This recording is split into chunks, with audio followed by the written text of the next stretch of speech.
Welcome to C news. వార్తల్లోని ముఖ్యాంశాలు.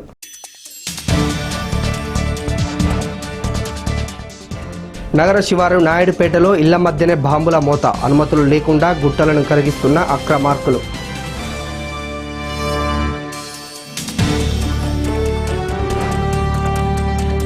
మానసిక రోగులను ఎర్రగడ్డ ఆసుపత్రికి తరలించిన జిల్లా న్యాయమూర్తులు. మెరుగైన వైద్యం అందించి సాధారణ స్థితికి తీసుకొస్తామని ప్రకటన.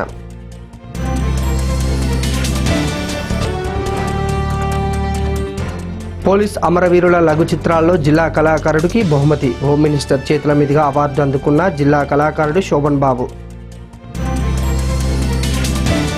ఖమ్మం నగర శివారులో ఇళ్ల మధ్యనే బాంబుల మూత మోగుతుంది. మైనింగ్ అనుమతులు లేకుండానే గుట్టలను బాంబులతో పేల్చుతున్నారు. ఎవరికి అనుమానం రాకుండా రాత్రి సమయంలో ఈ తంతు జరుగుతుంది. నగరానికి కూతవేటు దూరంలో ఉన్న నాయుడుపేటలో ఈ వ్యవహారం నడుస్తున్నా అధికారులు పట్టించుకోవడం లేదని స్థానికులు ఆందోళన చెందుతున్నారు. ఇక్కడ మనం చూస్తున్నది ఏ క్వారీనో కాదు, కేవలం ఒక వెంచర్. సుమారు 1/2 ఎకరం స్థలంలో ఉన్న ఓ పెద్ద గుట్టాను పగలగొట్టి వెంచర్ను ఏర్పాటు చేస్తున్నారు. ఇళ్ల మధ్యన ఉన్న ఈ గుట్టాను పగలగొట్టేందుకు బాంబులను ఉపయోగించారు. పెద్ద పెద్ద బండరాలను వేరు చేయడానికి బాంబుల మూత మోగించారు. దీంతో చుట్టుపక్కల ఉన్న ప్రజలు భయానికి గురయ్యారు. ఇళ్ల మధ్యనే బాంబుల చప్పుళ్లు రావడంతో ఏ క్షణాన ఏమవుతుందోనని ప్రజలు ఆందోళన చెంది సి న్యూస్ను ఆశ్రయించారు.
కూతవేటు దూరంలో ఉన్న ఈ వెంచర్లో పేలుడు శబ్దాలు వచ్చినా అధికారులు పట్టించుకోకపోవడంపై పలు అనుమానాలు వస్తున్నాయి. బండరాళ్లు పగిలి ఉన్న ప్రాంతాలను కవర్ చేస్తుండగా తమకు అన్ని అనుమతులు ఉన్నాయని బుకాయించే ప్రయత్నం చేశారు. ఇళ్ల మధ్యన బ్లాస్టింగ్కు ఎలా అనుమతులు ఇచ్చారని ఎదురు ప్రశ్నించగా సమాధానం లేదు. ఇంత తంతు జరుగుతున్నా అధికారులు ఎందుకు పట్టించుకోవడం లేదని మీడియా ముందుకు రాని స్థానికులు అంటున్నారు. ఇప్పటికైనా అనుమతులు లేకుండా పనులు నడుస్తున్న దీనిపై చర్యలు తీసుకోవాలని పలువురు డిమాండ్ చేస్తున్నారు.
పోలీసు అమరవీరుల దినోత్సవం సందర్భంగా పోలీస్ శాఖ నిర్వహించిన ఉత్తమ లఘు చిత్రాల పోటీలలో ఖమ్మం జిల్లాకు చెందిన కళాకారుడు భోగరాజు శోభన్ బాబుకు అవార్డు వరించింది.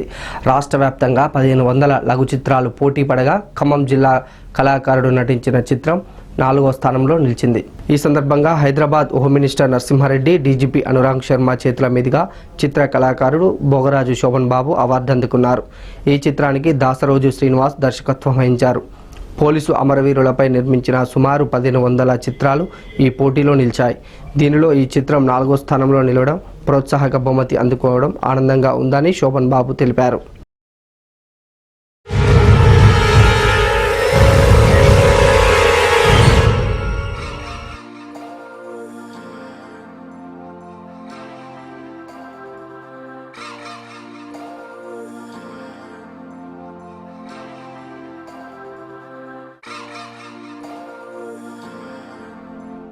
అర్థం కాదురా, అన్ని తెలిసిన వాడివి, చదువుకున్న వాడివి, ఇలా చేస్తున్నావు. ఎందుకు చేస్తున్నావో నాకు అర్థం కావట్లేదు. I never expected this. I don't think you will be. అమ్మ నన్ను కూడా రెగ్యులర్ గా ప్రాక్టీస్ చేయమంటున్నారు కానీ చేయట్లేదు.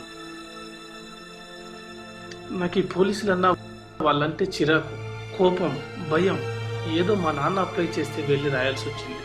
నా కర్మకాలి పాస్ అయ్యా. ఇదంతా కాదు, నాకు ఏదైనా రిలాక్సింగ్ గా వర్క్ చేసుకునేది కావాలి. 10 to 5 వర్క్ చేసుకుని ఇంటికి వెళ్ళి రిలాక్స్ అవ్వాలి. అంతేగాని ఇలా పోలీసులా కష్టపడే జాబ్ నాకొద్దు. I can't prepare this.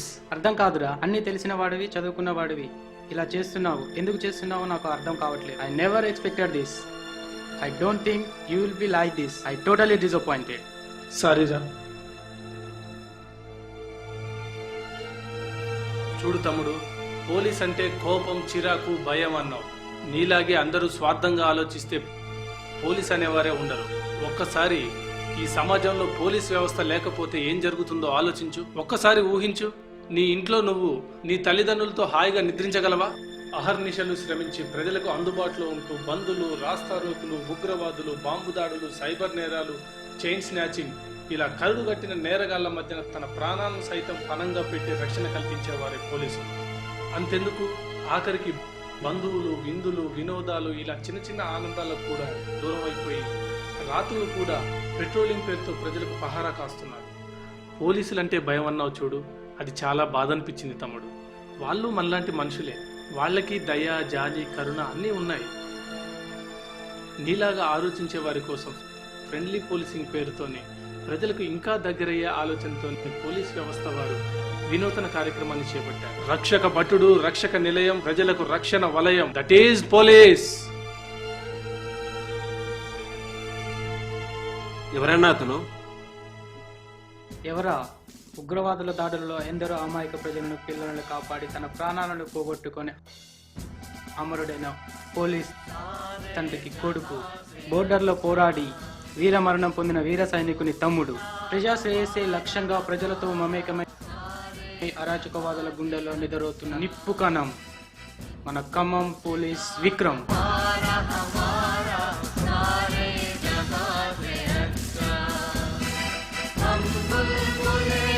నేను ఈవెంట్ చేస్తాను సార్. నేను మీ బాటలో నడుస్తాను సార్. నేను పోలీస్ అవుతాను సార్.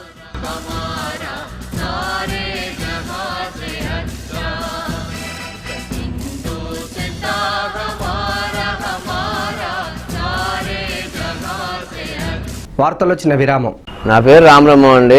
నేను ఖమ్మం మాది. నాకు పోయిన సంవత్సరం కిడ్నీలు ఖరాబ్ అయినాయి అని అన్నారు. అక్కడ ఒక కిడ్నీ అసలు తీసేయాలన్నాడు, ఒక కిడ్నీ రాళ్ళు ఉన్నాయన్నారు. అక్కడి నుంచి అంబులెన్స్ తీసుకొచ్చారు విజయవాడకి. చరిత్రశ్రీ హాస్పిటల్లో మంచి ట్రీట్మెంట్ ఉందని చెప్పారు. ఇక్కడికి వచ్చాము. నాకు 10 రోజుల్లో విజయ్ కుమార్ డాక్టర్ గారు మంచి శుభ్రంగా నన్ను మనిషిని చేసి పంపించారు. డాక్టర్ గారికి పొద్దున్న లేసి నమస్కారం చేసుకుంటానండి. సంప్రదించండి Charitrasri hospitals, Prakasam road, Pushpa hotel centre, Vijayawada. తిరిగి వార్తలకు స్వాగతం. మానవ సేవే మాధవ సేవ అన్న పదాన్ని నిజం చేశారు ఖమ్మం జిల్లా న్యాయమూర్తులు. అన్నా ఫౌండేషన్ ఆధ్వర్యంలో ఉన్న మానసిక రోగులను మంచి ఆరోగ్యం అందించాలన్న ఉద్దేశంతో 26 మంది మానసిక రోగులను హైదరాబాద్లోని ఎర్రగడ్డ ఆసుపత్రికి తరలించారు. ఇందుకోసం జిల్లా లీగల్ సెల్ అథారిటీ ఆధ్వర్యంలో కోర్టులో క్యాంపును నిర్వహించారు. జిల్లాలోని వివిధ పోలీస్ స్టేషన్ల పరిధిలో ఉన్న మానసిక రోగులు అన్నం ఫౌండేషన్ ఆధ్వర్యంలో నడుస్తున్న రోగులను హైదరాబాద్కు తరలిస్తున్నట్లు చెప్పారు. మెరుగైన వైద్యం కోసం ఎర్రగడ్డ ఆసుపత్రికి తరలించి వారిని మామూలు స్థితికి తీసుకురానున్నట్లు తెలిపారు. దీనికి సహకరించిన లీగల్ సెల్ అథారిటీ చైర్మన్ పోలీసులకు అన్నం శ్రీనివాస్ కృతజ్ఞతలు తెలిపారు.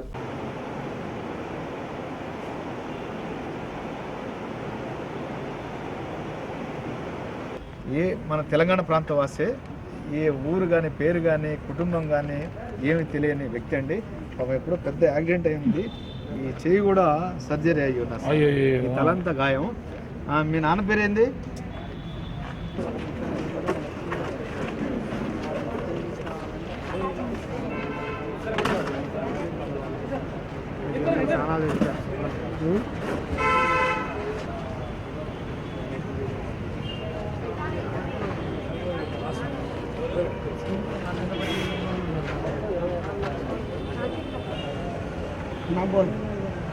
చూపిస్తా సార్. పట్టుకొచ్చింది కదా, మీద చనిపోయేవాడు సార్. ఆ గోడ ఎంత ఉందండి? ఎటు మీద? దాని మీద ఉన్నాడు సార్. దాని మీద ఉన్నాడా? దాని మీద ఉన్నాడు. మరి మీరు పోయినప్పుడు వస్తారా? ఎప్పుడు రమ్మంటే ఫైటే సార్, ఫైటే. నమస్కారం. 12,000 చదివాడు అండి. 13,000 శివాన 14,000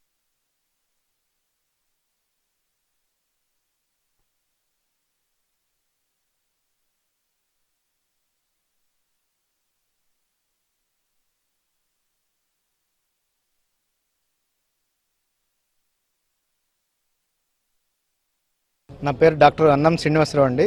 నేను సోషల్ వర్కర్గా డిఎల్ఎస్ఏలో నన్ను అపాయింట్ చేస్తున్నారు జిల్లా జడ్జి గారు. Mental illness and special scheme ఉంది, నేషనల్ లీగల్ సెల్ అథారిటీ వారు అరేంజ్ చేశారు. ఖమ్మం జిల్లా ఈ యొక్క కమిటీలో నన్ను మెంబర్గా ఎలక్ట్ చేసుకున్నారు. దానిలో భాగంగానే నేను ఎంతో కాలం నుంచి చేసి మత్స్యంశలేని రోగులు, అందరూ వదిలేసిన వృద్ధులు, అనాథ సేవలకు అంత్యక్రియలు చేస్తున్నాను. ఈ యొక్క మెంటల్ ఇల్నెస్ స్పెషల్ స్కీమ్లో భాగంగానే జిల్లాలో వివిధ ప్రాంతాల్లో మత్స్యంశలేని వ్యక్తులు ఒంటి మీద బట్టలు కూడా లేకుండా మనసులో ఉన్నది మర్చిపోయి మలమూత్రాలే సేవిస్తూ దుర్గంధమైన స్థితిలో ఉన్న వ్యక్తుల్ని నా కుటుంబీకుల్లాగా భావించేసి వారందరినీ తీసుకొచ్చేసి మా అన్నం సేవా ఫౌండేషన్లో చేరదీసేసి వాళ్ళని పట్టుకున్నప్పుడు వివిధ పోలీస్ స్టేషన్లో ఆధారపరిచి వారి అనుమతితోటి మా ఆశ్రమంలో ఉంచిన తర్వాత నన్ను ఈ లీగల్ సెల్ అథారిటీలో మెంబర్గా వేసిన తర్వాత లీగల్ సెల్ అథారిటీ సెక్రటరీ గారు సత్యవతి గారి నోటీస్కి తీసుకెళ్లాను. ఒక కనీసం 50 మంది మానసిక రోగులు ఉన్నారండి. వీళ్ళని హైదరాబాదు మానసిక వైద్యశాలకు తరలించాలి. వాళ్ళు ఎక్కడి వారిలో తెలియదు, ఏం చేస్తున్నారో తెలియదు, దీనస్థితిలో ఉన్నారని తెలియపరచగానే మేడం గారు పెద్ద మనసుతోటి చెల్లించి వారందరినీ వైద్యం కోసం హైదరాబాదు మానసిక వైద్యశాలకు తరలిస్తామని చెప్పేసి. మానసిక రుగ్మతతో ఉన్నటువంటి వ్యక్తులను వైద్య పరీక్షలు జరిపించిన తర్వాత magistrates, judicial first class magistrates వారితో సంభాషించిన తర్వాత వారందరూ కూడా మానసిక రుగ్మతతో ఉన్నారు అన్న సంగతి కనుక నిర్ధారించబడితే వారిని ట్రీట్మెంట్ కోసమని హైదరాబాద్లో ఉన్నటువంటి ఎర్రగడ్డ హాస్పిటల్కి పంపించడం జరుగుతుంది. ఈ సందర్భంగా అన్నం శ్రీనివాసరావు గారు అనే ఆయన వారి సౌజన్యంతో చాలా ప్రదేశాల నుంచి సేకరించబడేటువంటి మానసిక రోగుల్ని ఒక హోమ్లో పెట్టి వారు చూస్తూ ఉన్నారు. లీగల్ సర్వీస్ అథారిటీ సెక్రటరీ గారు పోలీసు వారితోనూ, హైదరాబాద్లో ఉన్న హాస్పిటల్తోనూ, లోకల్గా ఉన్నటువంటి గవర్నమెంట్ హాస్పిటల్తోనూ, సైకియాట్రిస్ట్తోనూ, హోమ్ రన్ చేస్తున్నటువంటి శ్రీనివాసరావు గారితోనూ, వీరందరితోనూ కూడా కోఆర్డినేట్ చేసి ఈవేళ ఆ పేషెంట్లందరినీ పరిశీలించి వాటికి సంబంధించినటువంటి నెససరీ రిపోర్ట్స్ అన్నీ కూడా తయారు చేసి హైదరాబాద్కి పంపించడం జరుగుతుంది. 59 జీవో ప్రకారం రెగ్యులర్ చేసిన భూములను ప్రభుత్వం వెంటనే స్వాధీనం చేసుకోవాలని ఖమ్మం జిల్లా వైసీపీ పార్టీ డిమాండ్ చేసింది. ఎంపీ పొంగులేటి శ్రీనివాసరెడ్డి విలువైన స్థలాన్ని తన పేరుపై రెగ్యులర్ చేయించుకున్నారని, ఆ భూమిని వెంటనే వెనక్కి తీసుకోవాలని ఆ పార్టీ నేతలు డిమాండ్ చేశారు. నగరంలోని స్థానిక ప్రెస్ క్లబ్లో మీడియా సమావేశం నిర్వహించారు. ఎన్ఎస్పీ కాలువపై సుమారు 100 కోట్ల విలువైన స్థలం ఎంపీ పేరుపై ఉందని, పేదల గుడిసెలను తొలగించి విలువైన భూమిని వీరికి కట్టబెట్టడం ఎంతవరకు సమంజసమని ప్రభుత్వ తీరును ప్రశ్నించారు. కోట్లాది రూపాయల భూమిని ప్రభుత్వం స్వాధీనం చేసుకోవాలని వారు డిమాండ్ చేశారు. ఖరీదైనటువంటి భూములు 59వ జీవో ప్రకారం పొంగులేటి శ్రీనివాసరెడ్డి ఖమ్మం పార్లమెంటు సభ్యుడు, ఖమ్మం శాసనసభ్యులు కోవడ అజయ్ కుమార్ గారికి తక్కువ ధరకే భూములు వాళ్ళకి రెగ్యులేషన్ చేయడం జరిగింది. బేషరత్తుగా గుడిసెలు వేసుకున్నటువంటి నిరుపేదలకు అదే స్థలంలో వారికి పట్టాలు ఇవ్వాలని, వారికి పట్టాలు ఇచ్చే వరకు కూడా వైఎస్ఆర్ కాంగ్రెస్ పార్టీ తరఫున పోరాటం చేస్తామని, పార్టీలు భూముల కోసం వీళ్ళ స్వార్థ ప్రయోజనాల కోసం పార్టీ మారారు తప్ప అభిమానం ఉండో మారలేదు. వాళ్ళు బేషరత్తుగా జీవో నెంబర్ ప్రకారం 59 జీవో ప్రకారం ఇచ్చినటువంటి భూములని ప్రభుత్వం రెగ్యులేషన్ చేసింది కాబట్టి మళ్ళీ దాన్ని క్యాన్సిల్ చేసి గుడిసెలు వేసుకున్నటువంటి వారిని మమతా హాస్పిటల్ దగ్గర గతంలో కూడా 2 దారులు ఉన్నాయి మమతా హాస్పిటల్కి. ఇప్పుడు వేసే దారి కాలువ మీ అందరికీ కూడా తెలుసు. ఆ కాలువకు సంబంధించిన 2500 గుడిసెలు వేశారు. టేకులపల్లి కెనాల్ కాలువ దగ్గర నుంచి కాలువ నుంచి పోయేటువంటి వాటర్ అది. ఆ 2500 గుడిసెలను లేపి మళ్ళీ అక్కడ అది ఒక పెద్ద కార్పొరేట్ సంస్థ అయినటువంటి మమతా కాలేజీ వాళ్ళకి అది తక్కువ భూమికి తక్కువ రేటుకి ఆ భూమిని డిక్లరేషన్ చేశారు. బేషరత్తుగా దాన్ని ప్రభుత్వం వాపసు తీసుకోవాలి. గతంలో కూడా సీక్వెల్ వైఆర్సీసీ భూములకు కూడా ప్రభుత్వం వెనక్కి తీసుకోవాలి. పొంగులేటి శ్రీనివాసరెడ్డికి ఎస్ఆర్ గార్డెన్ కానీ మరి ఎన్ఎస్పి కాలువ పక్కన ఉంటుంది రాఘవ కన్స్ట్రక్షన్స్ సంబంధించిన ఆఫీస్ కానీ అవి భూములు వెనక్కి తీసుకోవాలని తెలంగాణ ప్రాంతం ప్రజలు కూడా ఆకాంక్ష మేము కోరి ఆ పార్టీలోకి పోతామన్నది తప్పు. వాళ్ళ భూములు కాపాడుకోవడం కోసమే, భూములు రిగ్రేషన్ చేసుకోవడం కోసమే పొంగులేటి శ్రీనివాసరెడ్డి, పువ్వాడ అజయ్ కుమార్ గారు పార్టీ మారిండని సంగతి మాత్రం ఈ 59 జీవో చెప్తుంది వాళ్ళకి. ఎస్ఆర్ గార్డెన్ పక్కన ఉన్నటువంటి ఎకరం భూమి, అరెకరం భూమి, ఎన్ఎస్పి కాలువ పక్కన ఉన్నటువంటి అరెకరం భూమి, ఒక శ్రీనివాసరెడ్డికి ఎకరం 2 ఎకరాల దాకా భూమి రిగ్రేషన్ చేశారు. అజయ్ కుమార్ గారికి కూడా 2 ఎకరాలన్నర పైచీలకు 3 ఎకరాల పైచీలకు కూడా రిగ్రేషన్ చేశారు. తక్షణమే ఈ భూమిని ప్రభుత్వం స్వాధీనం చేసుకొని బీదలకు పట్టాలు ఇవ్వాలని కోరుతున్నాం. వార్తలు ముగించే ముందు హెడ్లైన్స్ మరోసారి.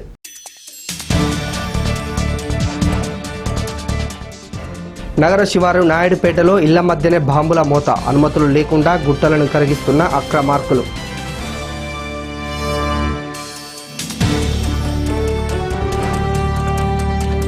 మానసిక రోగులను ఎర్రగడ్డ ఆసుపత్రికి తరలించిన జిల్లా న్యాయమూర్తులు, మెరుగైన వైద్యం అందించి సాధారణ స్థితికి తీసుకొస్తామని ప్రకటన.